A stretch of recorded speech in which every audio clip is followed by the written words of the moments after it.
Hello दोस्तों, कैसे हैं आप सब। उम्मीद करते हैं बहुत ही अच्छे होंगे और आपकी पढ़ाई भी अच्छी चल रही होगी। हम लोग बात कर रहे हैं जियोग्राफी, जो कि इंडियन ज्योग्राफी में जो नदी जितने भी नदी हैं, जो कि नदियाँ टॉपिक से जितने भी एमसीक्यू बनते हैं उसके बारे में आज हम बात करेंगे। ठीक है। पिछले वीडियो में मैंने बताया है, सभी नदियों को मैंने क्रम वाइज पढ़ा रखा है। आप लोग नहीं पढ़े हैं तो प्लेलिस्ट में जाके देख लीजिए, वीडियो पड़ा हुआ है, आप लोग उससे पढ़ लीजिए, फिर इसको सॉल्व करने में अच्छा रहेगा। तो आज हम बात करेंगे नदी टॉपिक से जितने भी प्रश्न बनते हैं उस पर। ठीक है। देखिए, जैसे कि आज हम नदी टॉपिक से बात करने वाले हैं कि जितने भी प्रश्न बनेंगे उससे बात करेंगे। तो चलिए पहला प्रश्न हम अपना देख लेते हैं कि पहला प्रश्न हमारा क्या है। ठीक है। पहला प्रश्न हमारा क्या कह रहा है, ध्यान से पढ़ेंगे और ध्यान से उत्तर देने का प्रयास करेंगे आप लोग पहले। तो पहला प्रश्न कह रहा है, हिमालय पार की नदियाँ कौन कौन सी है। पहले क्वेश्चन ध्यान से पढ़ेंगे और उसके बाद से आंसर देने का प्रयास करेंगे सभी लोग कि हिमालय पार की नदियाँ कौन कौन सी है। तो हमारा देखिए, क्या सतलज, सिंधु, गंगा ये हिमालय पार की नदियाँ है? नहीं, सतलज तो है, सिंधु भी है, लेकिन गंगा नहीं है। ये ऐसे गलत हो गया। देखते हैं इसको, ब्रह्मपुत्र भी है, सिंधु भी है, लेकिन गंगा नहीं है। अब इसमें देख लेते हैं, ब्रह्मपुत्र भी है, सतलज भी है, लेकिन गंगा नहीं है। और ये हमारा बी नंबर ऑप्शन सही हो जाएगा, क्योंकि ब्रह्मपुत्र, सिंधु और सतलज दोनों ये सब हिमालय पार की नदियाँ हैं। ठीक है, ये हमारा सी नंबर सही हो जाएगा, ऑप्शन नंबर सी। ठीक है। दूसरा क्वेश्चन देख लेते हैं हम। दूसरा क्वेश्चन हमारा ये कह रहा है, क्वेश्चन ध्यान से पढ़ेंगे और आंसर बताने का प्रयास करेंगे। ध्यान से पढ़िए और आंसर बताने का प्रयास कीजिएगा। क्वेश्चन नंबर देखिए, क्वेश्चन मैं पढ़ देता हूँ एक बार। निम्नलिखित में से नदियों की लंबाई सही आरोही क्रम में कौन सी होगी। ध्यान से पढ़ेंगे और आंसर देने का प्रयास करेंगे। ठीक है। तो इसका आंसर हो जाएगा ए। ठीक है। आप चलते हैं दूसरे क्वेश्चन पे।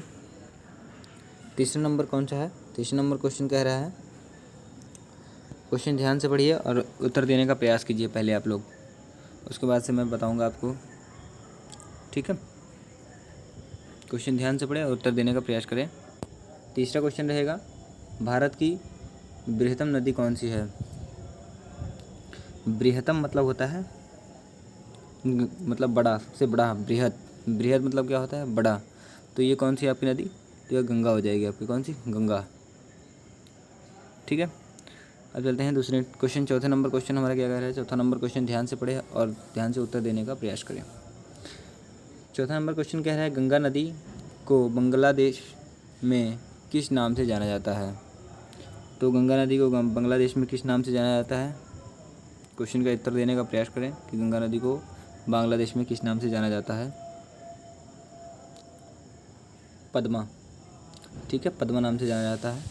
क्वेश्चन को ध्यान से पढ़ें और उत्तर देने का प्रयास करते रहें आप लोग भी। ठीक है, तो क्वेश्चन कराने में भी अच्छा लगता है। देखिए 5 नंबर क्वेश्चन क्या कह रहा है, ध्यान से पढ़िएगा और ध्यान से उत्तर देने का प्रयास कीजिएगा। ठीक है। देखिए 5 नंबर क्वेश्चन कह रहा है, गंगा एवं ब्रह्मपुत्र की संयुक्त जलधारा किस नाम से जानी जाती है। ये तो बहुत आसान क्वेश्चन है, आप लोग बता ले जाएंगे, हमें पता है जितना तक। इसका आंसर हो जाएगा सी, मेघना के नाम से जानी जाती है। गंगा और ब्रह्मपुत्र का संयुक्त जलधारा किस नाम से जानी जाती है? मेघना नदी के नाम से जानी जाती है।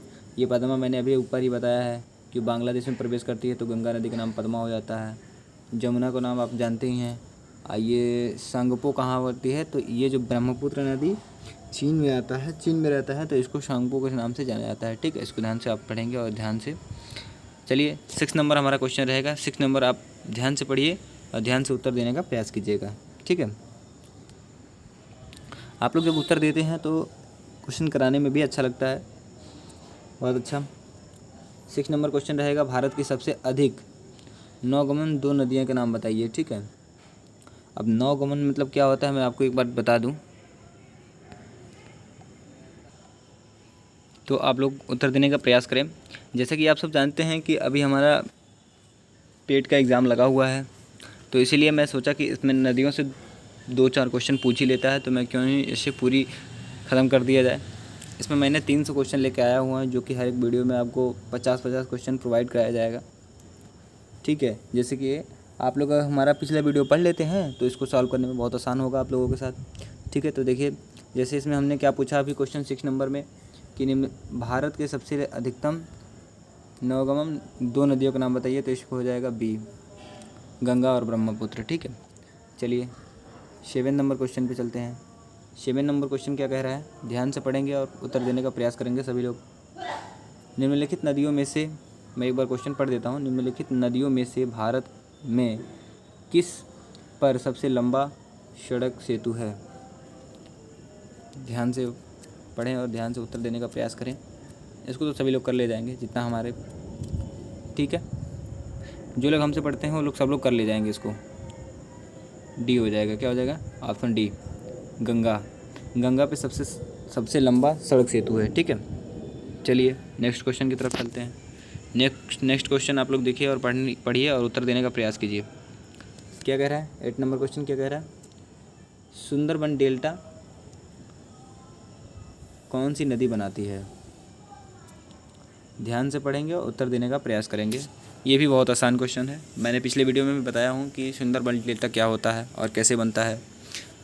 उम्मीद करता हूँ कि इसमें बताने का मैं नहीं बताऊँ ना। ठीक है, चलिए आप लोग समझ रहे हैं। इसका ऑप्शन कौन सा हो जाएगा, सी। इसमें देखिए गंगा भी बनाता है और ब्रह्मपुत्र बनाता है, लेकिन दोनों को एक साथ दे दिया है, लेकिन नर्मदा और ताप्ती नहीं बनाता है। नर्मदा और ताप्ती सहायक नदियाँ हैं, ये नहीं बनाती हैं। ये देखिए ये दोनों दिया है, लेकिन इसकी फिर 2 से ये दे दिया है, गंगा और ब्रह्मपुत्र। ठीक है, तो हमारा ऑप्शन कौन सा हो जाएगा, सी हो जाएगा सही। ठीक है, चलिए नेक्स्ट क्वेश्चन की तरफ चलते हैं। नेक्स्ट क्वेश्चन क्या रहेगा, ध्यान से पढ़िए और 9 नंबर क्वेश्चन का उत्तर देने का प्रयास करेंगे सभी लोग। ठीक है, सभी लोग उत्तर देने का प्रयास करें। उम्मीद है कि सभी लोग उत्तर दे पाएंगे इसका भी। क्वेश्चन पढ़ दें हम एक बार। क्वेश्चन देखिए 9 नंबर क्या कह रहा है, गंगा और ब्रह्मपुत्र नदियों का उद्गम स्थल क्रमशः स्थित है। गंगा और ब्रह्मपुत्र का उद्गम स्थल क्रमशः, देखिए इसको बताने का आप लोग प्रयास करेंगे। ये तो सबको पता होगा, बहुत नॉर्मल सा क्वेश्चन है। ठीक है, तो सब लोग बताने का प्रयास करेंगे। नेपाल और तिब्बत, ये तो कभी होगा ही नहीं। तिब्बत हो सकता है किस लिए, तिब्बत हो सकता है ब्रह्मपुत्र के लिए, लेकिन ये नहीं होगा। तिब्बत और सिक्किम, ये तो कभी होगा ही नहीं। उत्तर प्रदेश में कौन सी नदी, ये गंगा और ब्रह्मपुत्र उत्तर प्रदेश से होती नहीं है, तो ये होगा ही नहीं। तो हमारा कौन सा क्वेश्चन हो जाएगा, ये हमारा डी नंबर सही हो जाएगा, उत्तराखंड और तिब्बत। उत्तराखंड से गंगा नदी कहाँ से निकलती है, आप लोग ये मैंने थ्योरी में बताया हुआ है, जाके थ्योरी पीछे पढ़ लें और अच्छे से रिपीट हो जाएगी। ठीक है, रिपीट करते रहने से देखिए कुछ कभी हम ऐसा होता है कि एग्ज़ाम हॉल में बैठने के बाद से हमारा दिमाग इधर उधर काम करने लगता है, और जब हमें क्वेश्चन आता नहीं है तो हम लोग, ठीक है आगे चलते हैं।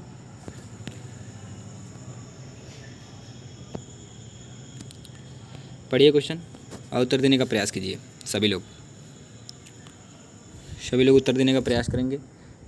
निम्नलिखित में से कौन सी नदी का उद्गम स्थल भारत में नहीं है। ध्यान से पढ़ेंगे और उत्तर देने का प्रयास करेंगे। ये तो बहुत आसान सा क्वेश्चन है, मैंने अभी पिछले क्वेश्चन में बताया था आपको। ठीक है, बताने का प्रयास करेंगे सभी लोग। ठीक है, देखिए कावेरी, इसका भारत में उद्गम स्थल है, नर्मदा के भी है, गंगा का भी है, लेकिन ब्रह्मपुत्र का नहीं है। ऑप्शन सी सही हो जाएगा। ठीक है, चलिए नेक्स्ट क्वेश्चन की तरफ चलते हैं। आज को आप लोग बताने का प्रयास करेंगे। ठीक है, बताने के सभी लोग प्रयास करेंगे और सभी लोग सोचेंगे, प्रयास करें कि हम बता ले जाएं क्वेश्चन। ठीक है, चलिए मैं क्वेश्चन को एक बार पढ़ देता हूं, सभी लोग ध्यान से सुने। ताप्ती में बहने वाली नदी सांगपो निम्नलिखित में से किससे होकर भारत में प्रवेश करती है। ध्यान से पढ़ें क्वेश्चन और उत्तर देने का प्रयास करें एक बार जरूर। तो इसका ऑप्शन हो जाएगा कौन सा, सी। असम तो नीचे पड़ जाता है, सिक्किम भी नीचे पड़ जाता है, मणिपुर भी नीचे पड़ जाता है, अरुणाचल प्रदेश 7 सिस्टर में सबसे ऊंचा पड़ता है, सबसे ऊपर, और वहीं से सांगपो नदी प्रवेश करती है तो इधर आती है। तो असम में इसका नाम कौन सा हो जाता है, असम में इसका ब्रह्मपुत्र नदी के नाम से लोग बताते हैं। ठीक है, चलिए नेक्स्ट क्वेश्चन की तरफ बढ़ते हैं। देखिए 12 नंबर क्वेश्चन पढ़िए और ध्यान से उत्तर देने का प्रयास कीजिएगा। ये सबको पता होगा, मुझे यहाँ तक जितने भी मुझसे पढ़े होंगे, मेरे पिछले वीडियो को जाकर पढ़े होंगे, उनको सबको ये क्वेश्चन आ जाएगा। ठीक है, चलिए 12 क्वेश्चन मैं एक बार पढ़ देता हूँ, सभी लोग सुने ध्यान से। सिंधु नदी की लंबाई कितनी है जितनी कि ब्रह्मपुत्र नदी की लंबाई कितनी है? ये दोनों क्वेश्चन देखिए ध्यान से पढ़िएगा और बताने का प्रयास कीजिएगा कि सिंधु नदी की लंबाई कितनी है। ठीक है, क्वेश्चन ध्यान से पढ़ें और क्वेश्चन को बताने का प्रयास करें। चलिए इसका आंसर हो जाएगा बी। कौन सा? बी हो जाएगा, 2900 किलोमीटर। ठीक है, क्वेश्चन को ध्यान से पढ़ेंगे। और अब देखिए अपना नेक्स्ट क्वेश्चन 13 नंबर क्वेश्चन हो जाएगा। आप लोग ध्यान से पढ़िएगा और ध्यान से उत्तर देने का प्रयास कीजिएगा। ठीक है, क्वेश्चन क्या कह रहा है? क्वेश्चन मैं एक बार रिपीट कर देता हूँ, पढ़ देता हूँ। तिब्बत के मानसरोवर झील के पास से किस नदी का उद्गम स्थल होता है? ध्यान से एकदम अच्छे से।